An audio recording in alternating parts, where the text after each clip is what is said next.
Many clients that buy a new vehicle want to have it protected with paint protection film, and they want to have it protected with ceramic coating, but they may not want to do them at the exact same time. So they ask us a lot, which one should I do first? Honestly, if you can't do them at the same time, we'd highly recommend doing the paint protection film first with the ceramic coating over the top. Ceramic looks amazing. It's going to make it incredibly slick. It's honestly going to be so slick that paint protection film won't stick to the surface. Whereas if we put the PPF down first, we can ceramic over the top.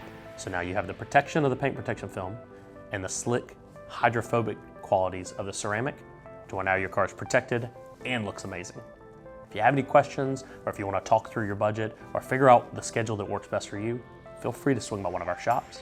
We're here to answer any questions. We'd love to help you on this journey.